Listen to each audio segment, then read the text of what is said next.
우리가 오늘 섬기는 이 제네바 신학대학원 대학교는 1976년 3월에 그 당시 동자동에 위치한 경양교회당에서 고려신학교라고 하는 이름으로 시작되었습니다. 이후 몇 번의 장소를 옮기게 되었습니다. 그 후 1991년 경기도 파주에 위치한 수만 평의 부지를 가진 캠퍼스를 세우게 되었고, 지금까지 우리가 알고 있는 그 위치에서 오늘날까지 이르게 되었던 것입니다. 2017년부터는 정부의 정식 학교 승인을 얻어서 이 고려신학교에서 지금의 우리가 알고 있는 이 제네바 신학대학원 대학교로 개명하여 새로운 도약을 시작하고 있습니다. 아시듯이 우리 신학교는 전 학생에게 학비를 면제해 줄 뿐만 아니라 무료 숙식까지 제공해 줍니다. 밥은 우리 교회만큼 이렇게 맛집으로 소문나 있는 곳이 바로 우리 신학교인 것 같습니다. 이를 통해 신학생들은 오직 경건 생활과 학문 연마에만 집중할 수 있도록 후원을 전개하고 있습니다. 2023년부터는 통일 후 북한 선교를 준비하며 이 탈북민이 입학할 시에는 기존의 신학생들과 동일한 혜택뿐만 아니라 생활비까지 추가로 지원하는 모든 신학교를 통틀어 유일한 사역을 진행하고 있습니다. 이 교단에 속한 모든 교회는 처음부터 이 모든 후원을 위해 전력을 다해 왔습니다. 이 교단사나 교회가 경상비를 통해서 의무적으로 신학교를 후원하고 있고, 우리 교회도 이 일에 마찬가지로 이전부터 오늘까지 힘써 동참하고 있습니다. 이뿐만이 아닙니다. 우리 교회는 이전부터 이 신학교 후원회를 만들어 매달 신학교를 운영하는 일에 성도들이 물질로서 헌신하며 동참했습니다. 올해부터는 이 신학교 후원회를 3대 후원회 중 하나로 격상시켰고, 앞으로 더욱 체계적으로 체계화시켜 나가면서 이 후원을 힘있게 이끌어갈 것입니다. 그렇다면 이처럼 신학교를 후원하는 일은 도대체 왜 해야 하는 것입니까? 오늘 우리 교단에서 지키는 이 제네바 신학대학원 주일을 맞아서 신학교 운동을 멈춤 없이 지속해야 하는, 그리고 우리가 후원에 힘써야 하는 그 이유가 무엇인지 함께 생각해 보며 은혜를 나누고자 합니다. 첫째로 하나님의 말씀을 바르게 보존하고 전수하는 주님의 일꾼 양성을 위해 후원해야 합니다. 오늘 본문 1절과 2절의 말씀을 다 함께 합독해서 읽도록 하겠습니다. 시작.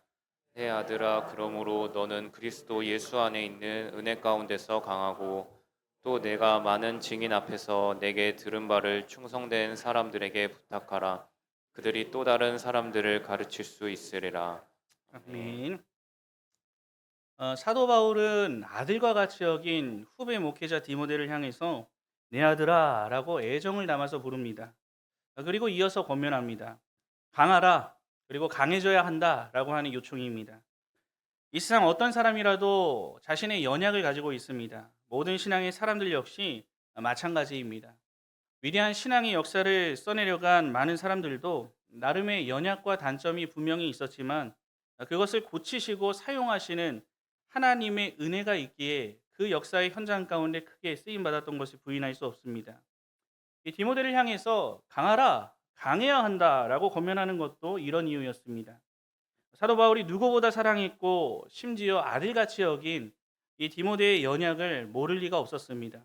이 디모데전서 5장 23절을 보시면 디모데는 위장병을 앓고 있는 것으로 추측해 볼 수 있습니다. 육체적으로 무언가 연약함을 가지고 살아갔던 것입니다. 성격 면에서는 겁이 많은 성향을 가지고 있었던 것 같습니다. 사도 바울은 디모데를 향해 성경에서 자주자주 권면하기를 이렇게 말합니다. 두려워하지 말아라. 그리고 담대해야 한다라고 하는 이런 권면을 많이 보게 됩니다.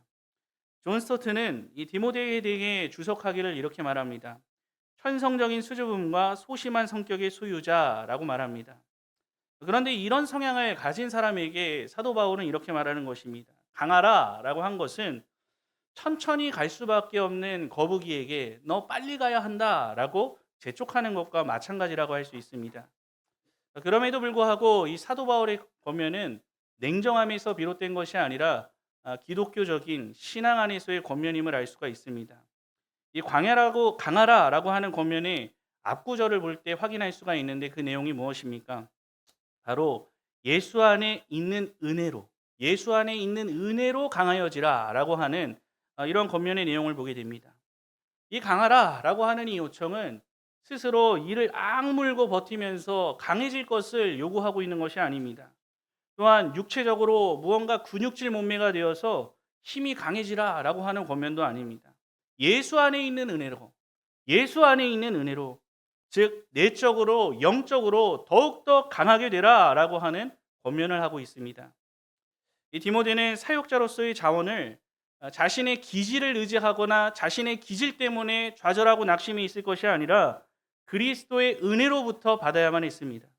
오직 예수님의 은혜만이 디모데를 강하게 할 수 있는 근원이었기 때문입니다. 그렇다면 이렇게 자신을 강하게 만들어서 감당해야 하는 사명의 내용은 무엇이었습니까?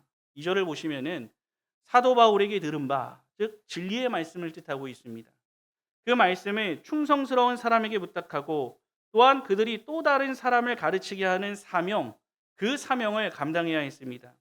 진리를 보존해야 할 뿐만 아니라 그 진리를 전수해야 하는 그 사명을 위해 예수님으로부터 받은 그 은혜를 입어서 강하게 되어야 함을 입어야 했습니다. 먼저 디모데가 보존하고 전해야 할 것은 무엇입니까? 많은 증인 앞에서 들었던 것, 즉 바울에게서 들었던 내용이었습니다. 이 사도 바울이 전한 것은 그가 만들어낸 창작물이나 학문의 결과가 아니었습니다.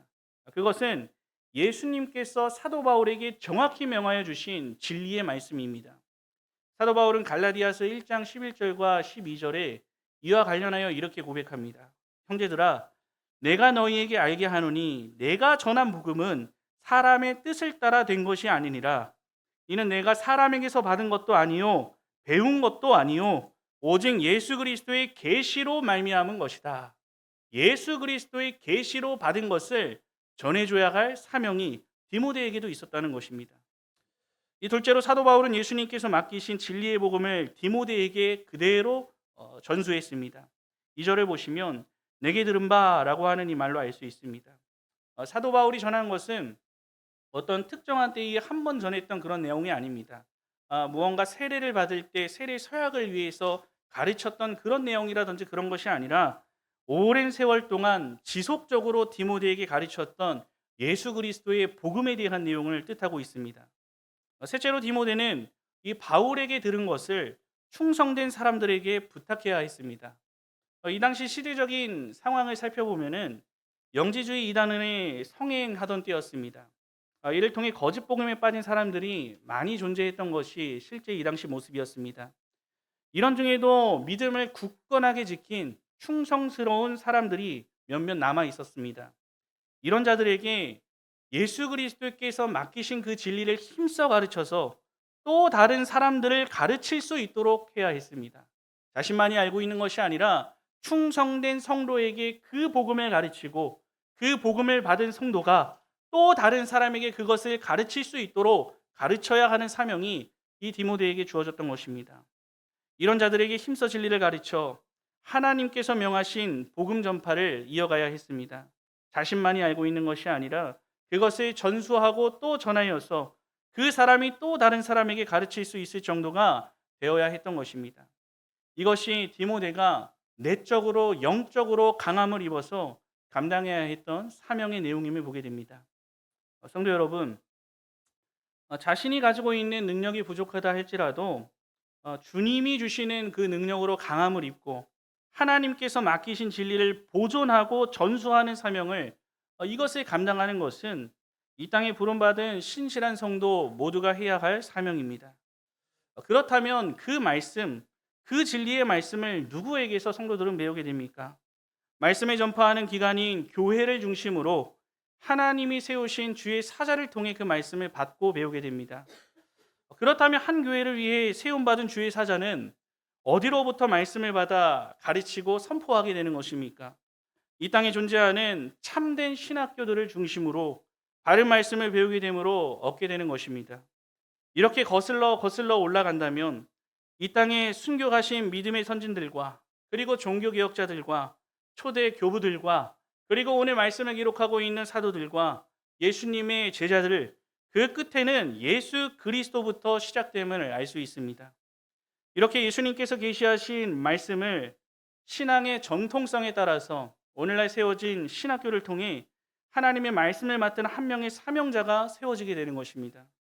무엇보다 신학교는 하나님의 말씀을 배울 뿐만이 아니라 자신을 돌아보며 하나님께 쓰임 받을 준비를 하는 시간이기도 합니다. 신학생 시절을 생각하면 자주 저의 연약함을 바라보고 부족함을 보았던 것 같습니다. 신학을 체계화시킨 조직 신학의 거장들의 책을 읽어가며 감탄하고 놀라게 됩니다. 또 교회사를 보며 그 기라성 같은 신앙의 인물들 앞에 나 자신은 한없이 초라해 보입니다. 성경의 인물들은 뭐 말할 것도 없습니다. 그러면서도 하나님을 붙들고 기도합니다. 나의 부족함을 아시면서도 나를 불러주신 하나님, 부르셨으니 어떤 모양이든 사용해 주세요 라고 하는 기도입니다. 이러한 시간을 통해 하나님 앞에 한없이 겸손해지고 하나님의 능력이 아니면 할 수 없음을 체득하고 고백할 수밖에 없게 됩니다. 내가 할 수 있을까라고 순간순간마다 스스로에게 질문하고 연약해질 때면 너가 아니라 내가 할 것이다. 너를 통해 내가 이룰 것이다 라고 하나님은 끊임없이 말씀해 주십니다. 그저 내가 해야 할 일을 찾아서 하나님이 기뻐하시는 일이 무엇인지를 분별하고 사람 앞에서가 아닌 하나님 앞에서 그 일을 성실하게 최선을 다해서 감당해 나갈 뿐임을 깨닫게 됩니다. 또한 신학교에서 배운 3년의 과정은 평생의 목회 사역과 그리고 설교 사역의 밑거름이 됩니다. 그때 배운 내용을 기반으로 또 이후에 그것을 기초로 스스로 공부하면서 하나님의 말씀의 깊이를 더해가게 됩니다. 오늘도 신학생들은 새벽 한두 시까지는 기본으로 공부할 것입니다. 더하는 학생들도 있습니다. 수많은 서적들과 진도를 따라가려면 그렇게 할 수밖에 없습니다. 그리고 새벽에 일어나 기도회를 시작으로 아침에 운동을 하고 아침 식사 그리고 연이어지는 수업을 듣게 됩니다. 얼마 안 되는 공강 시간은 연이은 쪽지 시험과 넘치는 과제를 준비하며 그 시간을 통과합니다. 또 저녁을 먹은 후 의무학습 시간을 보내며 경건과 학문에 정진합니다. 이와 함께 주말에는 교회 안에서의 사역을 이어갑니다. 금요일에 내려와서 바로 주말 사역을 준비하는 것입니다. 이런 일정을 통해서 하나님이 쓰시기에 합당한 사람으로 준비되어 갑니다. 이 바울이 디모데에게 권면했던 애정 어린 그 요청과 같이 예수 안의 은혜로 강해지는 시간이 되어지는 것입니다. 이렇게 훈련마다 목회 현장에서 하나님께서 맡겨주신 양떼를 돌보고 그리고 그 양떼들 중에서 충성된 사람을 찾아 양육하며 하나님의 말씀을 힘있게 가르쳐 또한 바르게 가르쳐서 또 다른 사람에게 가르치게 하는 사명을 감당할 수 있도록 목회를 이어가는 것입니다. 성도 여러분, 이단이 성행하고 진리가 혼탁해지는 이 시대입니다. 또 생각지도 못한 정말 사악한 일들이 버젓이 일어나는 시대를 살아가고 있습니다. 오늘 말씀과 같이 말씀에 근거한 시대적 외침을 힘있게 선포할 주님의 강한 일꾼이 그리고 그 말씀을 바르게 증거할 주의 사자가 필요한 시대입니다. 예수님으로부터 부탁받은 진리의 말씀을 세대가 지나도 그 말씀이 변질되지 않도록 잘 전수해야 할 이 시대적 사명은 우리 주님 오신 날이 가까울수록 더욱 요청되는 일임에 분명합니다. 마치 올림픽 상황과 같이 손에서 손으로 꺼지지 않는 불꽃이 되어서 그대로 넘겨주어야 하는 일이 되는 것입니다. 그것이 오늘 이 시간을 지키면서 신학교를 후원해야 하는 우리의 사명을 다시 한번 재다짐하는 분명한 이유가 되는 것입니다. 오늘 이 귀한 제네바 신학대학원 주일을 통과하면서 한 명의 소명받은 사역자를 배출하는 귀하고 중체대한 일에 내가 쓰임받을 수 있다는 사실을 기억하시기 바랍니다.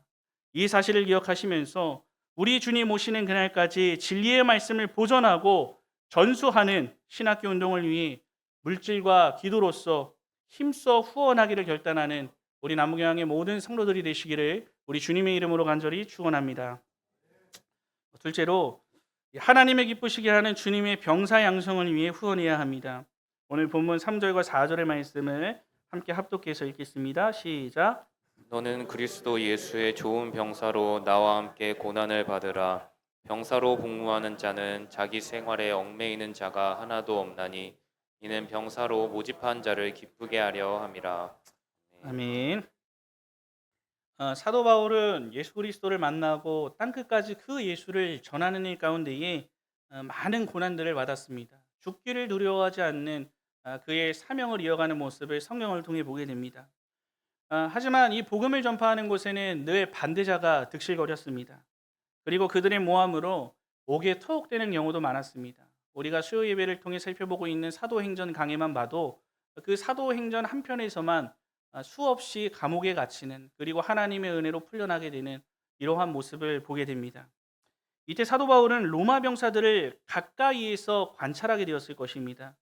병사와 그리스도인 사이의 유사점을 곰곰이 생각해 볼 기회가 충분히 있었던 것 같습니다. 이런 이유로 바울 서신의 여러 곳을 보면은 신자를 병사와 비유하는, 로마군의 그 병사와 비유하는 그러한 내용들을 자주 보게 됩니다. 우리가 몇 주 전에 살펴보았던 전신갑주를 입으라라고 하는 이러한 권면 역시 이러한 배경과 관련되어 있습니다. 오늘 본문에서도 바울은 자신을 가리켜 예수님의 좋은 병사로 이 당시 상황과 연관해 생동감 있게 표현하고 있습니다. 물론 이 표현은 사도 바울의 헌신을 볼 때 적절한 비유라 할 수 있습니다. 이 전시 상황에서 현역에 복무 중인 병사를 생각해 보시기 바랍니다. 자신의 상황을 안전하다거나 평안한 때로 여기는 병사는 없을 것입니다. 이들이 마주한 역경과 위험과 고난을 당연한 일로 받아들이면서 승리를 위해 준비할 것입니다. 그런 모습이 전시에 있어서 좋은 병사가 된다는 것입니다. 초기 기독교 변증가인 우리가 잘 알려지지는 않았지만 한 변증가는 이에 대해서 이렇게 말합니다. 사치품을 휘황고 전쟁터에 오는 병사는 아무도 없으며 편안한 침실에서 자고 나와 전투에 임하는 병사도 없다. 이들은 모든 것이 딱딱하고 거칠고 불편한 좁은 임시 텐트에서 나와 전투를 한다라고 하는 말입니다. 이 좋은 병사는 오직 사령관의 지시에 따라서 맡겨진 임무를 성공적으로 수행하기 위해 애를 쓰는 병사여야 할 것입니다. 이를 위해서는 자신이 하고 싶은 것이나 누구나 누리는 삶의 무언가를 포기해야 할 수도 있습니다. 이것을 가리켜 4절에 말하기를 병사로 복무하는 자는 자기 생활에 얽매이는 자가 하나도 없나니 라고 기록하고 있는 것입니다. 주의할 것은 이 말씀을 우리가 받을 때에 일상생활의 모든 것을 포기하라는 식으로 이해해서는 절대로 안 됩니다. 신자들은 오늘날 가정과 직장과 공동체에서 우리가 감당하는 일상의 일들을 피할 수가 없습니다. 오히려 더 성실하게 하나님 앞에서 그 일들을 감당해 나가야 합니다. 여기서 말하는 예수 그리스도의 좋은 병사에게 금지된 것은 세속적인 일의 일체의 금지를 말하는 것이 아니라 얼매이는 것이라고 하는 이 말에 초점이 담겨 있습니다. 전시 중인 병사의 주된 임무를 잊고 자신이 앞으로 살아갈 문제에 대해서 그거에 얽매여서 그 작전을 온전히 수행하지 못하고 무언가 다른 것에 사로잡혀 있는 그러한 상태를 뜻합니다. 만약 일치단결하여 사령관의 지시에 따라 일사불란하게 움직여야 할 군 조직에 자신이 맡은 역할에 집중하지 못하고 자기 생활과 관련된 염려와 근심으로 그 생각과 마음이 빼앗겨 있다면 실제 전쟁이 벌어졌을 때 다른 병사들을, 동료 병사들을 위험에 빠뜨리는 잘못을 범할 수도 있습니다. 만약 사령관의 명령을 직접 받은 지휘관이 이러한 상태에 빠져 있다면 두말할 것도 없습니다. 부대 전체를 죽음으로 이끌어갈 것이 분명합니다. 이에 대해 바울은 권면하는 것입니다. 나와 같은 예수의 좋은 병사가 되려면 나를 얽매여서 정신을 집중하지 못하게 하는 모든 것을 피하고 너가 감당하고 있는 영적 전투에 집중해야 한다라고 권면합니다. 물론 전시 상황에서 겪게 되는 여러 불편함과 제한이 반드시 따릅니다. 하지만 그런 고난까지 마땅히 내가 감당할 것으로 여기면서 오직 나를 부르신 주님의 작전 지시를 완전히 따름으로 그분을 기쁘시게 해드리는 데에 전념하는 것이 바로 예수 그리스도의 좋은 병사다라고 오늘 사도 바울은 증거하고 있습니다. 만약 사령관의 명령을 직접 받은 지휘관이 이런 좋은 병사라고 생각해 보시기 바랍니다. 어떤 고난이 따른다고 해도 이를 맡기신 예수 그리스도를 기쁘시게 해드리기 위해 자신의 목숨도 아끼지 않고 솔선수범하여 그 전투를 치러 나간다면 함께하는 그 병사들, 그 지휘관을 바라보는 모든 병사들도 사기충천하여 그 일을 헌신적인 각오로 감당해 나갈 것이 분명합니다. 1998년에 톰 행크스라고 하는 아주 유명한 배우가 있는데요. 이 배우가 주연을 맡은 라이언 일병 구하기라는 아주 명화가 하나 있습니다. 아마 많은 분들 보신 분들이 많이 있을 것이라 생각합니다. 저는 개봉 당시에는 보지는 못했지만 대학생이 된 후 몇 번이나 봤을 만큼 명작 중에 하나로 손꼽힐 수 있습니다. 이 배경은 2차 세계 대전을 배경으로 하고 있습니다. 이 노르망디 상륙 작전 이후의 일들을 그립니다. 미군 대행인 톰 행크스는 지휘관으로서 전사한 세 형제를 둔 이 라이언 일병을 구하기 위해 소수 정예팀을 만들고 전쟁으로 투입하게 됩니다. 끝내 라이언 일병을 찾아내게 됩니다. 긴 스토리가 있지만 생략하고요. 이 찾아낸 지휘관과 그 부대는 다른 임무를 맡게 됩니다.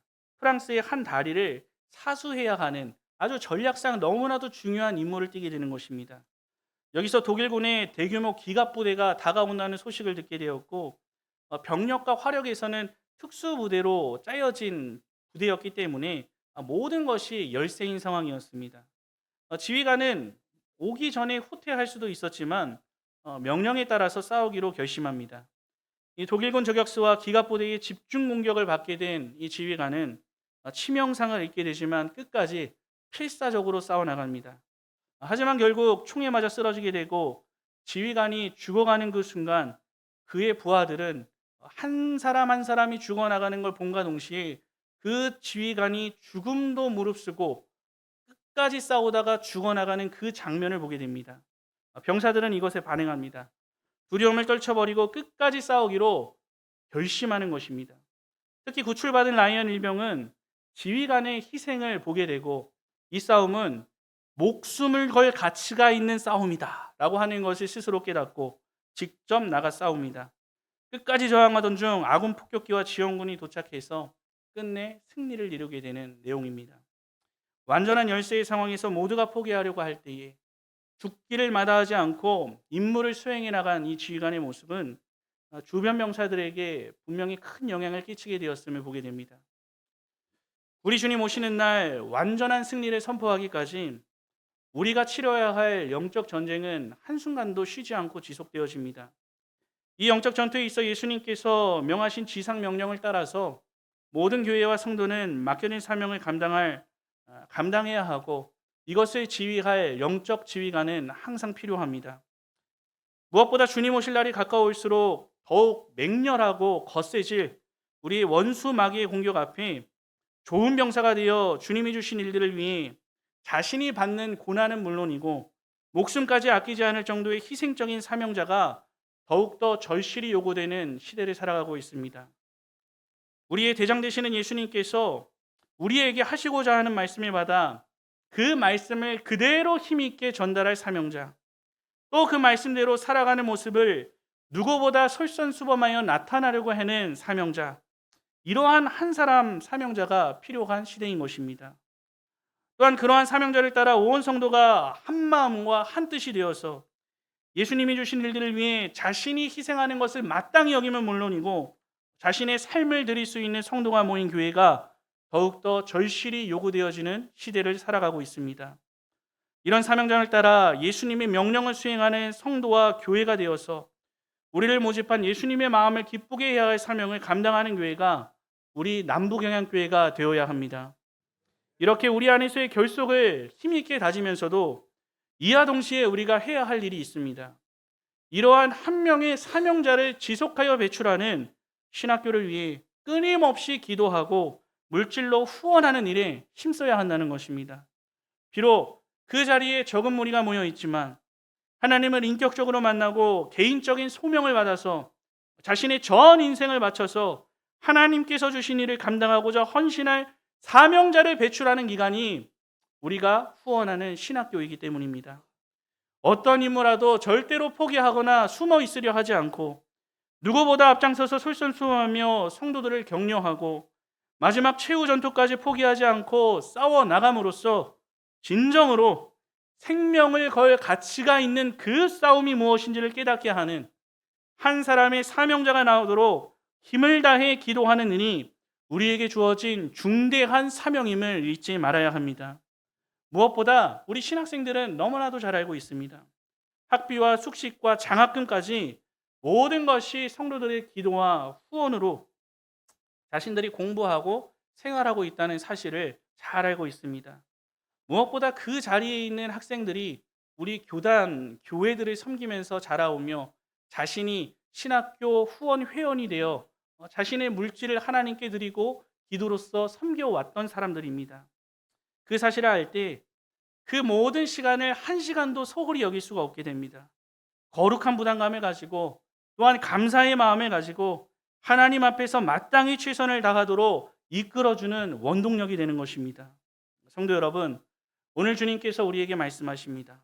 예수님과 함께 고난을 받을 한 사람, 또한 자신의 삶을 주님을 기쁘시게 해드리기 위해 온전히 희생할 한 명의 사명자를 여전히 찾고 계신다고 말씀하십니다.